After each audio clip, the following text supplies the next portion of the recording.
Welcome sa series 2 no, ng ating video sa Integral Calculus. Nandito pa rin po tayo sa Power Formula. No? So by the way, gumawa na po pala ako ng YouTube channel natin no, para dito ko po i-upload lahat ng mga video tutorial sa mathematics sa engineering courses. No?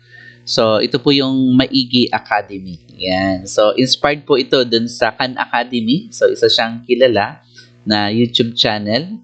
At gusto ko po na gumawa rin ng isang YouTube channel wherein, no? So, Tagalog po yung ating language na gagamitin para ma-explain ko po na mabuti yung lesson. And marami po akong subjects na i-discuss dito, no? So, halos lahat po ng mga mathematics under engineering. Kaya pwede nyo na pong i-share sa inyong mga kaibigan, kakilala yung ating YouTube channel, so Maigi Academy. Okay, sige po. Tuloy po natin yung ating discussions about sa power formula, no? And again, so mahalaga po sa engineering na ma-develop po yung inyong analytical skills, yung dapat mahusay kayo na mag-analyze ng mga problem. So dito po, sa video na to, so magbibigay ulit ako ng mga problem no, related sa power formula. Okay, again, dun sa first series natin ay naka 7 na tayo, no? Kaya considered po to na pang 8 questions na, no? Okay, what if naman, no? What if yung nakita niyo po na problem is ganito yung format. Yan, okay. So let's say ganito po. We have 2x minus 3, no? And then, naka-squared. Yan. Okay.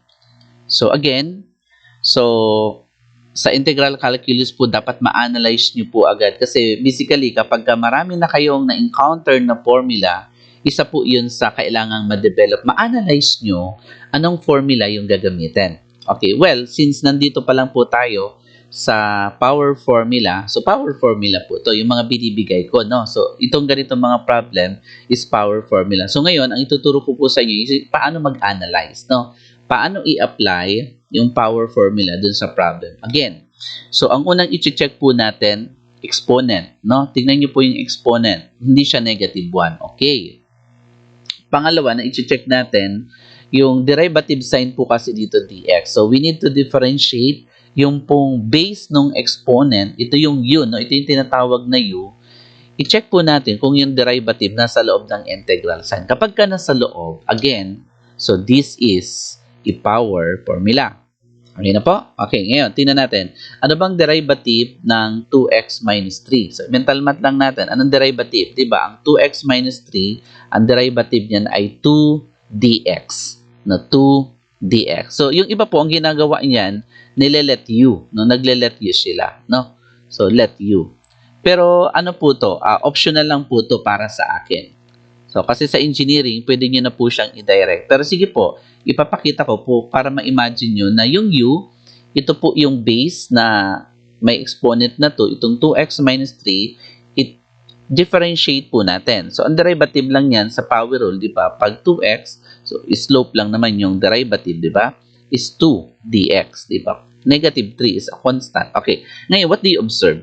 Ang mapapansin natin, yung dx nandito, but walang 2. So, ngayon, paano natin gagamitin yung formula? Okay, well, ang gagawin nyo po dyan, kailangan po, it's a must, no? Na dapat po, bago nyo applyan siya ng power formula, is masatisfied nyo po yung tinatawag na condition.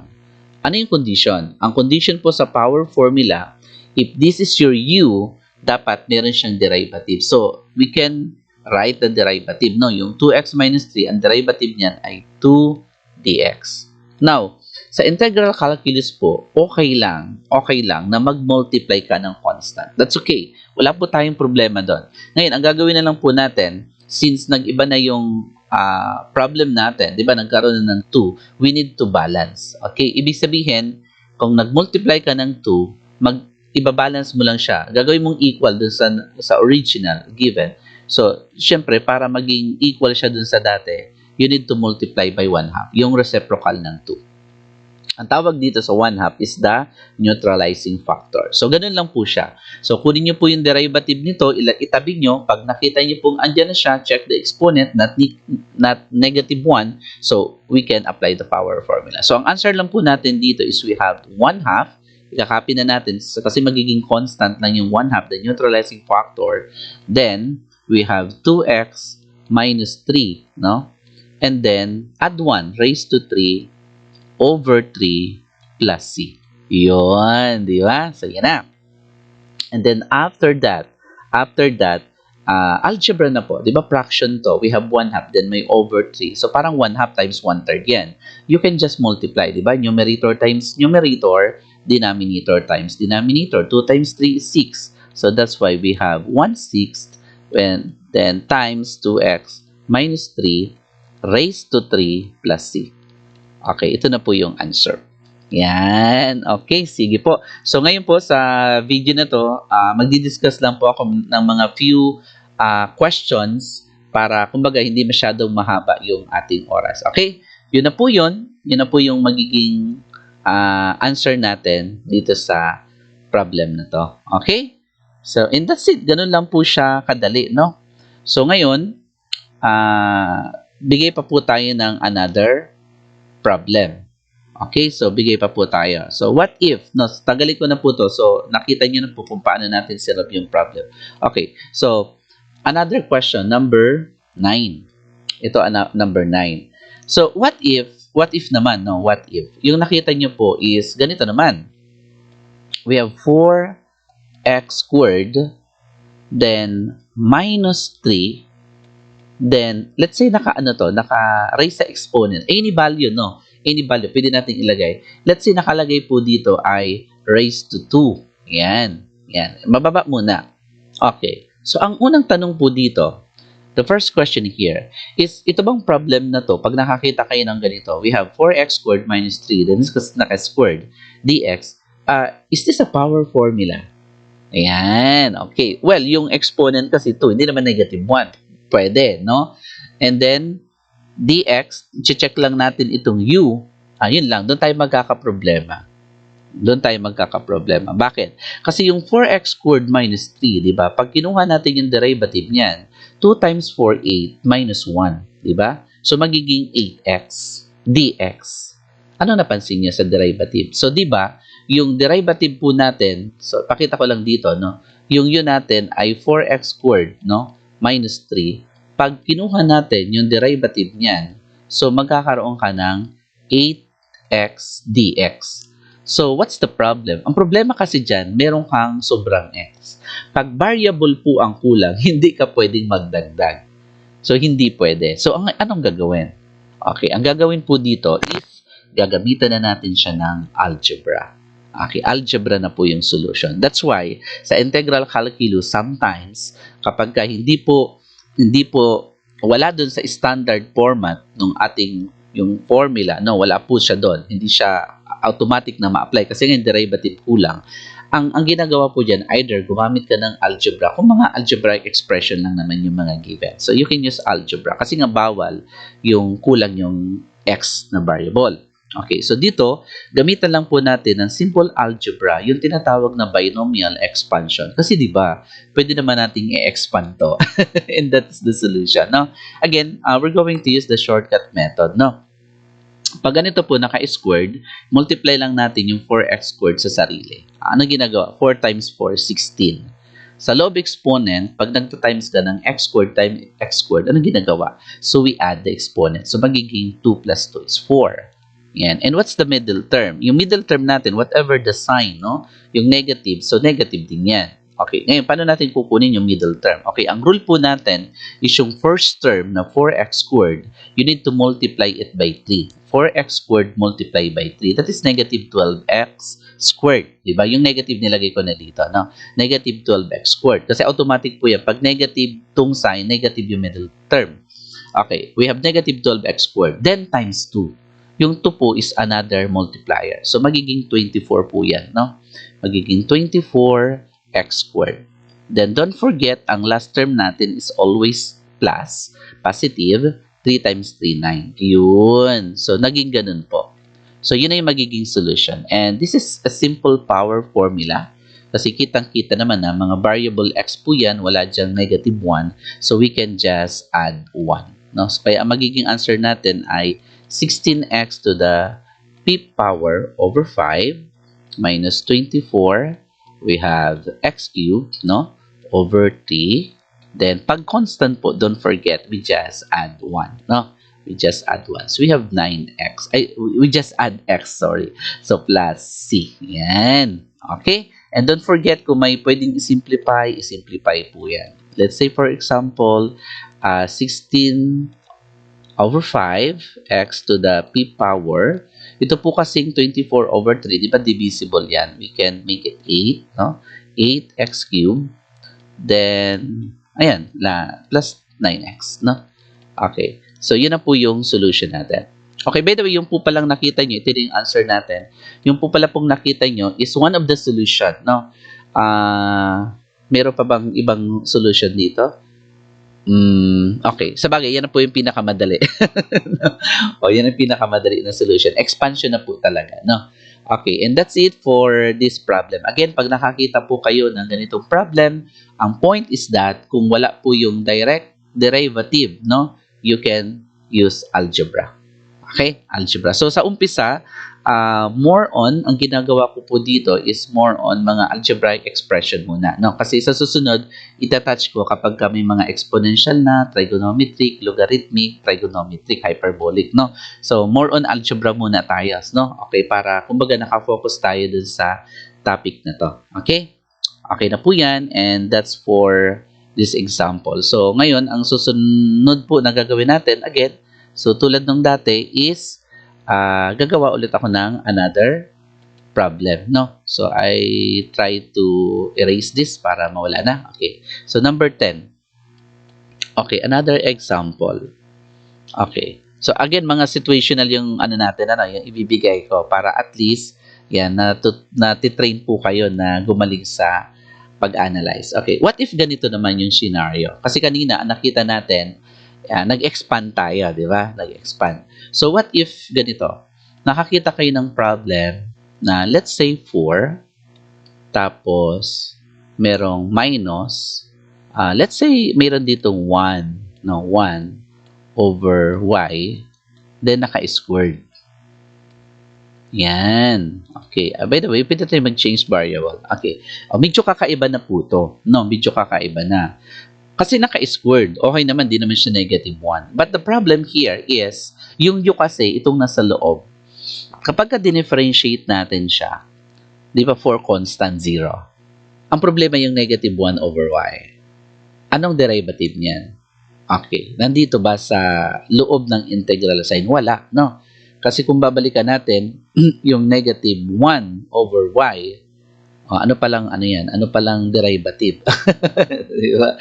Diba? Kung babalik tayo sa differential calculus, yung negative 1 over y, so, nandun po yung formula, dun din i-discuss. So, ano yung kanyang formula?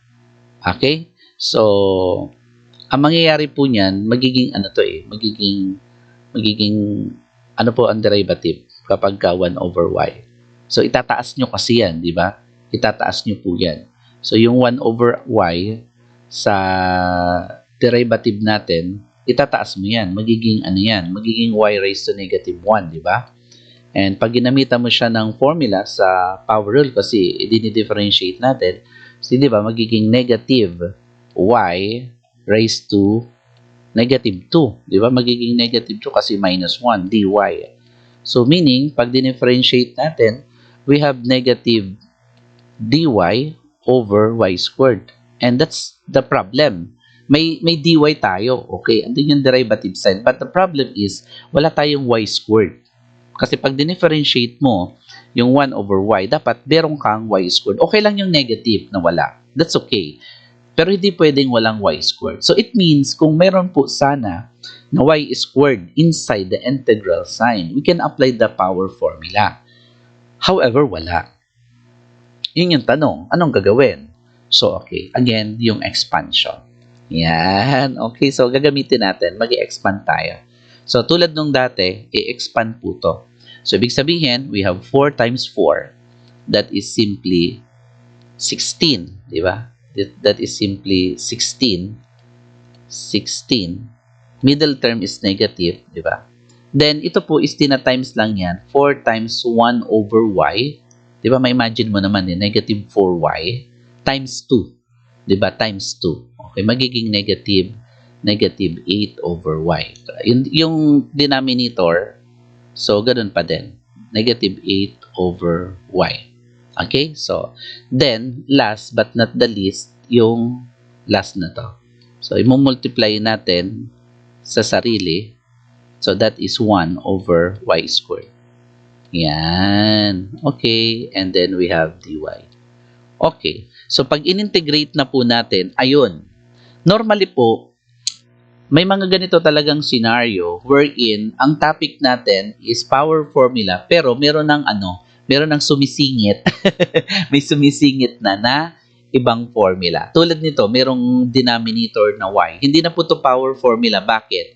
Kasi yung y po kasi pag tinaas mo siya sa numerator, 'di ba, magiging negative 1. And that is the restriction, 'di ba? Doon sa tinatawag natin na power formula, bawal doon ang negative 1. So therefore, ano po ang gagawin kapag ka nag-negative 1? Okay. So although nasa power formula pa lang po tayo, so ang susunod po kasi na formula natin is logarithms. So yung logarithms po kasi define po siya na yung integral ng dy over y, kung y po yung ating variable, is the natural logarithm of y. We use absolute value for natural logarithm. Ayan. Dapat natural logarithm po siya. Okay? Sige po. And gano'n naman po yun. Kasi yung ln y, yung natural logarithm of y, pag dinifferentiate naman natin yan, so ang gagawin mo lang dyan, yung y, ang derivative niyan ay dy over ito pong y. Okay? Yung dy over y. Isabihin, babalik siya dito. Okay? So, ngayon, pag in-integrate na natin, pag constant, laging tandaan, no? Laging tandaan na ang, po niyan, ang integral is magdadagdag lang ng x. Pero meron pa po kasi dito na negative na 2, no? Nasa baba. So, i-rewrite ko muna para makita nyo na magiging, siya, 16 times the integral of dy. So, yan yung mangyayari. Actually, pwede naman na siyang, i-integrate talaga, no? Kung gusto niyo po na kunin na yung integral, mental math, pwede na siya. No? Pero dun sa mga beginners, yung medyo nalilito pa po, so ito po yung mangyayari. Yung y, itataas pa po yan. Yan. Okay, saka po siya i-integrate. Yung mga advanced student kasi, mag-plus 1 ka lang dun sa negative 2 kasi magiging negative 2 over yung negative 1 kasi negative 2 plus 1 is negative 1. Yun yung sagot sa mga advanced students. No? Sa mga beginners, no? So, kung medyo nalilito, tulad ko, yung ganyan, kailangan ko pang i-rewrite. So, ito po yung recommended ko. So, we have 16. So, tandaan natin, ang integral ng dy ay simply y lang. Magdadaglag lang tayo ng y. At pag ganito na dy over y, this is the natural logarithm. 8 times the natural logarithm of y. And don't forget, this is a power formula wherein you need to add by 1. Negative 2 plus 1 over negative 1 din, plus c. And pinaka-final part natin is kailangan na lang po natin siyang i-simplify. No? So, yung negative sign, gawin natin positive. So, we have 16y minus 8 natural logarithm of y. And then, negative po siya. Positive dito, gagawin natin na negative. Yung negative 1, so pwede mo po siyang ibaba. Gawin denominator, di ba? 1 over y, then plus c. Ayun. And this is the answer. No? So, this is the answer. Okay?